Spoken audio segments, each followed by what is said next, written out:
사무엘하 10장을 함께 읽었습니다. 앞에서 우리가 읽었던 8장 3절에서 8절까지의 내용이 이제 10장, 11장, 12장에 걸쳐서 계속 이어집니다. 8장 3절에서 8절까지는 승리하였다, 이것이다 였죠.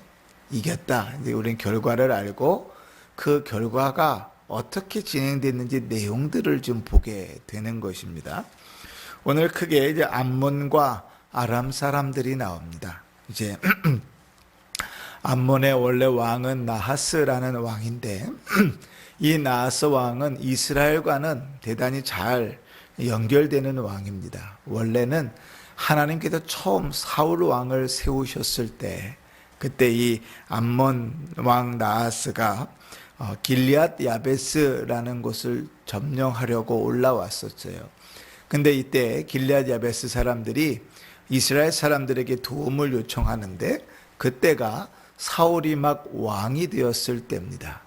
군대를 이끌고 가가지고 암몬 왕 나하스를 완전히 제패해서 승리해버리지요.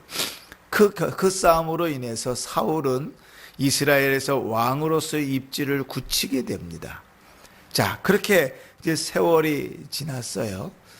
성경에서 우리가 언제인지는 알 수 없지만 사울이 죽고 다윗이 왕이 된 다음에도 분명히 전쟁이 있었던 것 같습니다. 왜냐하면 우리가 앞서 보면 이미 이 나하스는 다윗에게 조공을 바치고 있었거든요. 그래서 이 나하스가 죽고 그 아들 하눈이 왕이 됐을 때 다윗이 그들을 조문하기 위해서 이제 사신들을 보내는 일이 오늘 10장의 시작입니다.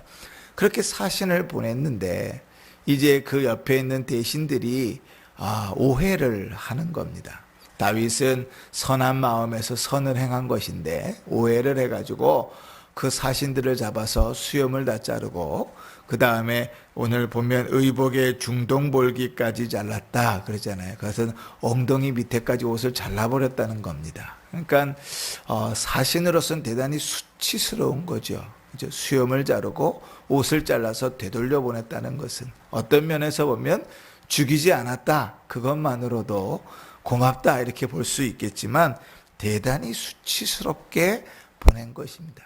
사신을 수치스럽게 보냈다는 것은 사실은 사신만이 아니라 왕을 모욕한 것이죠. 다윗을 모욕한 것입니다. 그렇게 돌려보내고 생각해 보니 아하, 이건 아니다 이렇게 생각이 된 거예요. 그러면 여러분 이제 어떻게 해야 되겠습니까? 잘못을 저질렀습니다. 문제가 생겼어요. 그러면 제일 먼저 뭐부터 해야 되죠? 사과부터 해야 됩니다. 그게 상식이잖아요. 그런데 사과하지 않고 이 암몬 사람들은 뭐를 하기 시작했냐면 아람의 용병들을 사기 시작합니다. 그래서 아람 사람들의 33,000명의 용병을 사가지고 전쟁 준비를 마칩니다. 그냥 우리가 보기에는 이 암몬 자손의 군대가 얼마인지 모르지만 그 군대에 33,000명이라는 군사가 더 더해졌으니 막강한 군사력을 가지고 다윗과 싸우려고 준비를 한 거예요. 어느 정도였는가? 요압이라는 다윗의 장군이 전쟁을 하러 나갔는데 앞뒤에 있는 암몬과 모압의 군대가 너무나 커가지고 전쟁이 쉽지 않겠다 하는 생각을 했습니다.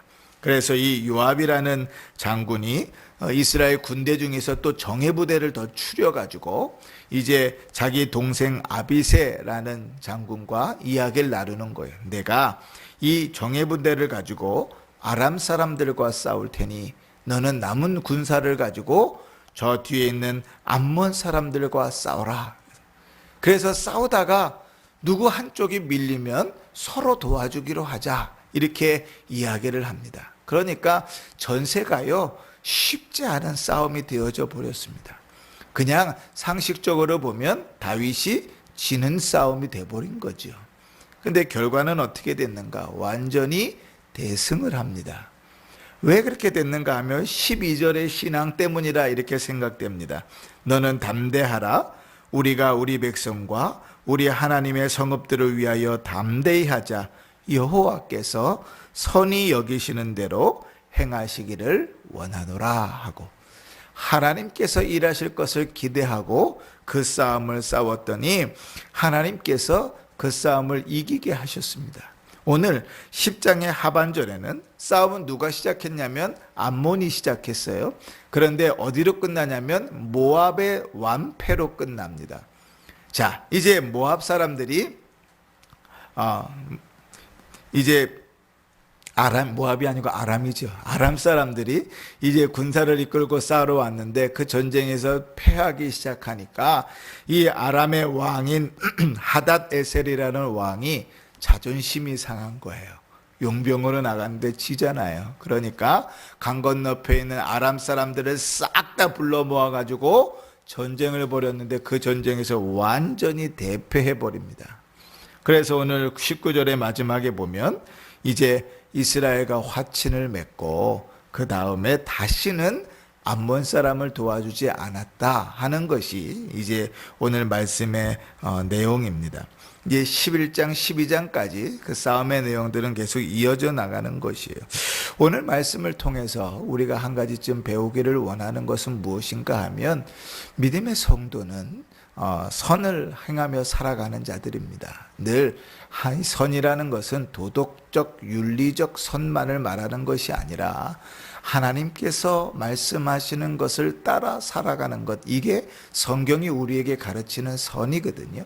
그 선을 행하며 살아가는 것이 성도가 마땅히 하며 살아야 될 삶의 모습입니다. 그런데 선을 행할 때 우리의 기대는 뭐냐면 내가 좋은 마음으로 호의를 베풀었으니 상대방이 적어도 욕하진 않겠지, 그죠? 상대방이 그 호의를 잘 받고 우리에게 선대하겠지라고 생각하지만 세상 속에서 살아가는 성도의 모습은 그렇지 않습니다.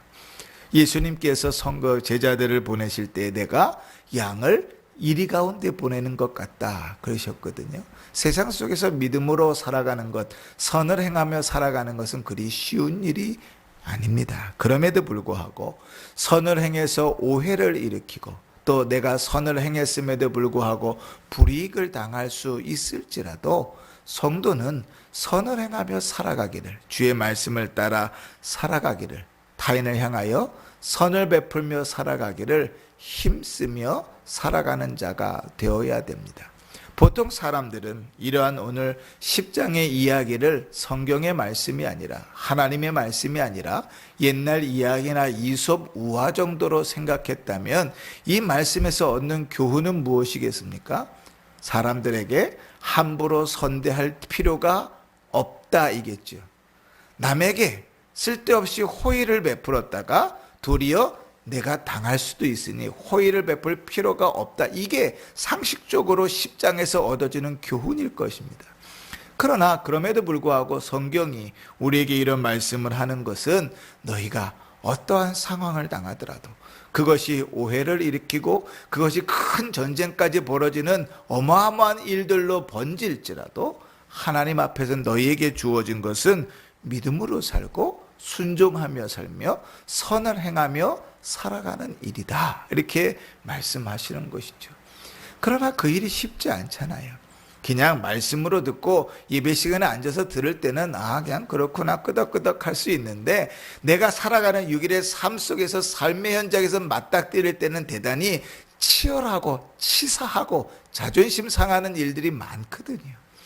그 모든 일들 가운데서도 주님은 우리에게 선을 행하며 살라고 말씀하십니다. 잠언 25장 21절 이하에 보면 이렇게 말씀하세요. 내 원수가 배가 고프거든 음식을 먹이고 목말라 하거든 물을 마시게 하라.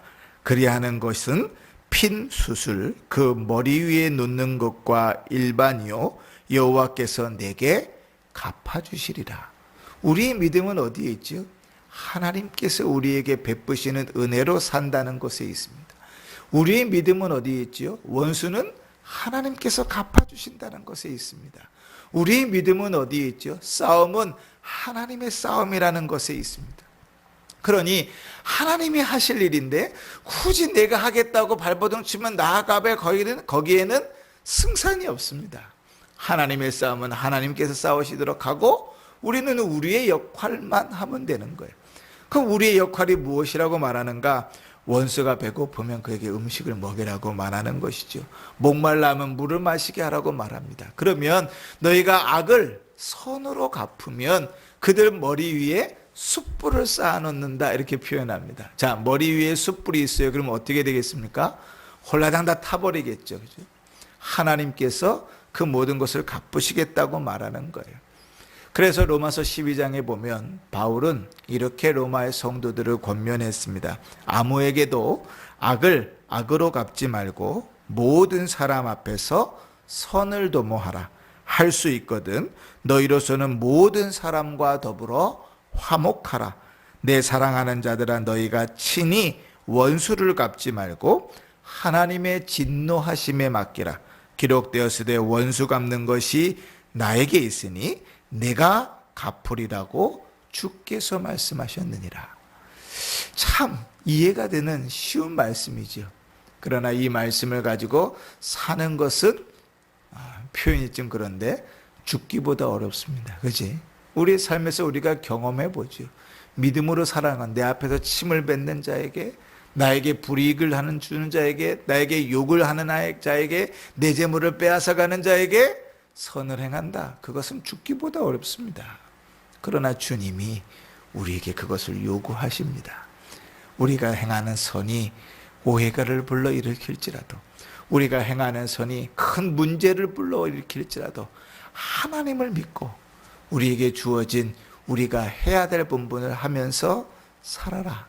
살아계신 하나님께서, 신실하신 하나님께서, 우리의 아버지 되시는 하나님께서 우리를 책임져 주시고 약속하신 대로, 말씀하신 대로 일하실 것입니다. 그러니 그 믿음을 가지고 오늘도 힘써 살아가십시다. 믿음으로 살아가는 것이, 선을 행하며 살아가는 것이, 청종하며 살아가는 것이 우리에게 가장 복된 길인 줄을 알고 그 믿음으로 살아가 하나님께서 오늘 하루도 우리에게 부어주시는 은혜를, 우리에게 허락하시는 하늘의 기쁨을 맛보며 살아가는 복된 은혜가 있기를, 복된 성도들이 되시기를 주의 이름으로 축원합니다. 아멘.